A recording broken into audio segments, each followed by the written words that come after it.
Пренамената на земјоделското во градежно земјиште кај поранешниот институт за ОРИС не се прави со новиот предлог за генералниот урбанистички план на Кочани, затоа што тоа веќе е направено со актуелниот, донесен во 1999 година.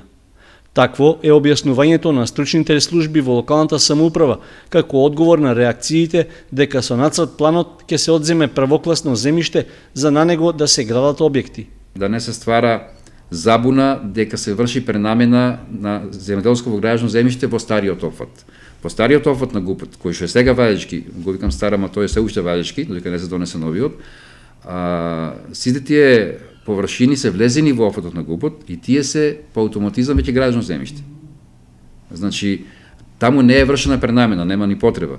За овој другиот дел, јужниот покрај магистралниот пат и западниот во Драчевикот, како што го знаеме, кај што предвидува намено домување, за таму баравме како општина дозвола од Министерството за земјоделие и тие го препраќаат барањето до влада и влада одлучува и добивме одлука со која се дозволува пренамена на тоа земјиште во градежно да се прошири опфатот на новиот генерален урбанистички план.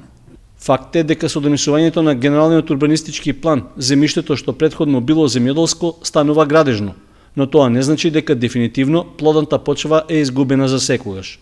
Дополнително со решенија во деталните урбанистички планови има можност постојните институции да го задржат земјиштето што досега го користеле во своето функционирање.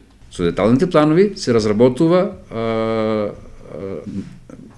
подетално кај ќе бидат објекти, кај ќе биде двор, кај ќе биде бавча во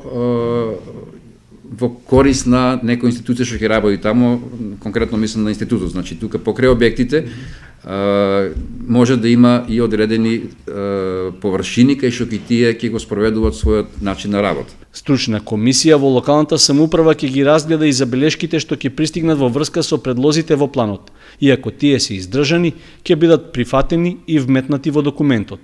Инаку со новиот нацрт генерален урбанистички план, за кој постапката започна со јавна расправа, опфатот на територијата во однос на се уште важечкиот плански документ се зголемува за околу 220 хектари.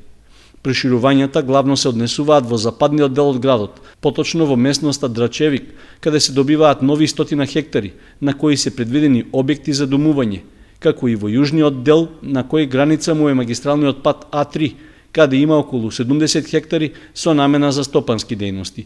Остатокот од проширувањето на планот е на северниот и источниот дел од градот.